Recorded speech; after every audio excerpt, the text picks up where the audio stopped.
what how to say it. Her objectives are select the right words and sentence structure to communicate your ideas clearly, accurately, and vividly. Use rhetorical devices to enhance and emphasize ideas. Eliminate jargon and unnecessary words. Use correct grammar. She's going to speak for 7 to 9 minutes. And her topic is trusting with your life. Trusting with your life, Maria Martinez. Trusting with your life.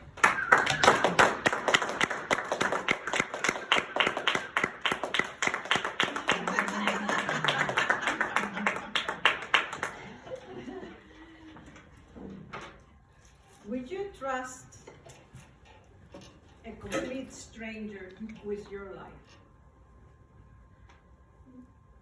Fellow Toastmasters, fellow Toastmasters. Of course not. Who would do such a thing? Put your life into the life into the life of a stranger. Of course not. Reality is that we do it every day. When you drive, you're going to go through the green light. You hope, you trust that the person that has the red light on the other side is going to stop. And most of the time that happens. If you have to have some type of procedure, medical procedure or surgery, you trust that the anesthesiologist is going to give you whatever concoction he's going to put in you is going to be just fine enough, but you're going to come back from it.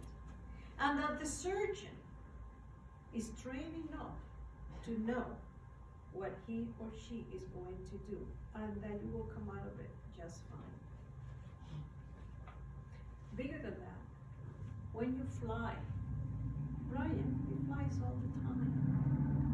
He trusts that that pilot, he or she, knows how to get that plane to take off, fly from point A to point B, and land that plane safely. And you may think, well, we do those things, but we have to. We really have no choice in a way. And that's true. But sometimes we do put our lives in the hands of some stranger when we don't really have to, but we do it by choice. And that experience, personal experience, is what I'm going to share with you today. It happened last Monday. It started months ago. I went to cut my hair, and the hairdresser that has a station next to my hairdresser was talking. In that conversation, I learned that she does a lot of hiking, a lot of canyoneering, and a lot of rappelling with her boyfriend. Rappelling, I said. I've always kind of wanted to do that, but I'm too scared. I don't have the courage. Oh, come with us, she says. We'll take you. We're going to show you. It's easy. I said, well, okay. But it took months to get a day where they could go and I could go. I finally told her about 2 weeks ago when I was there to do my hair, if you don't do it on the 28th, which is the date she had last given me,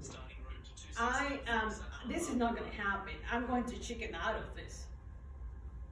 But Monday came, and they drove me to Red Rock, she and the boyfriend.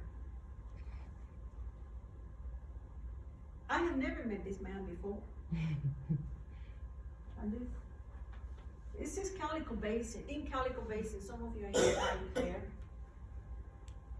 We walked in almost half a mile, and that was the rock, this rock here, that they were going to take me up there and have me rappel. I guess, I don't know, 40, 50 feet. Now, it may not look like a lot, but remember, this is walking backwards, attached to a rope. I walked, and I was decided and determined I was going to do this. I felt more relaxed than I thought I might when we were walking. And Jenny, that's her name, she said, he's going to train you. You'll be fine, this is easy. There he is, Ron, the man I had never met. showing me, he hooked me up and he gave me some basic instructions or introduction to this. He had me lean back on the rope so I could get a feeling for basically leaning back to nothing. Of course, you have the harness they put on me, and there's a contraction here which is going to be attached to the rope. He said, leave your left hand out somewhere. Do not get close to the hooks because you will lose your fingers. Because the pressure of the ropes is so high. The main thing was to hold the rope on your butt. So that's where you release. So you hold it really tight, and that holds you, and if you release, you go back. And so he basically told me this. Then of course, you have to walk up the side of the mountain. So there I was climbing. I thought, oh God, that's gonna be hard because I had not seen the path. So on all fours, I went up. I had no trouble other than one that he had to lift me up because my knees are not that strong. It was a lot of work going up. Not hard, but effort. So we finally, so this is me ready to go. I am ready to go to the side of the mountain. But then we finally walk up there, and then we get up there. We're at the top. The view, I felt like I was on the top of the wall. Openness, the redness of the rocks, the blue of the sky. I was apprehensive. I wasn't scared, just apprehensive. He told me take a deep breath and stand here while he hooks himself up because he was on a descent next to me. And then he said, let's go.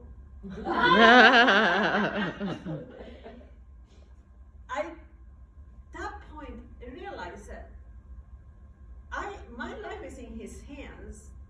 Is the anchor secured where those ropes are hooked up to?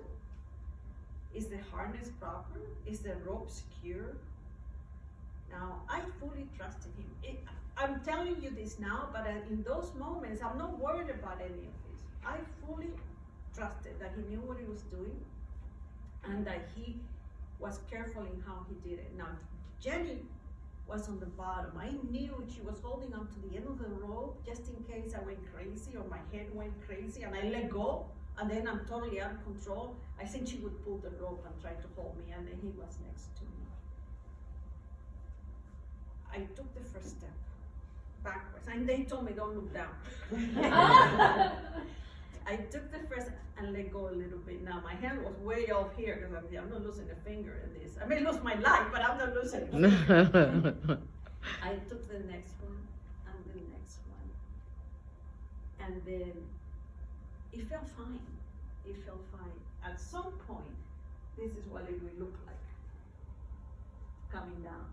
But you're really walking sort of horizontal on a mountain, walking backwards. It's a very strange feeling, but a very liberating feeling at the same time. This picture, he stayed up a bit, and then he took this picture from looking at the top. I think you can see her down there, so she thinks she's holding on to the rope in case I lost it. But I never did. I got to the bottom, and they said, well, will you do it? Do you want to do it again? I said, yes. Back to climbing up the hill. That was the hardest type of the work. So we went up again, and I tried it again.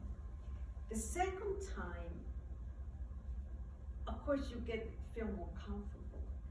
And I almost got to the point where I could release and move both feet, but I didn't get to do that, but I really wanted to do that.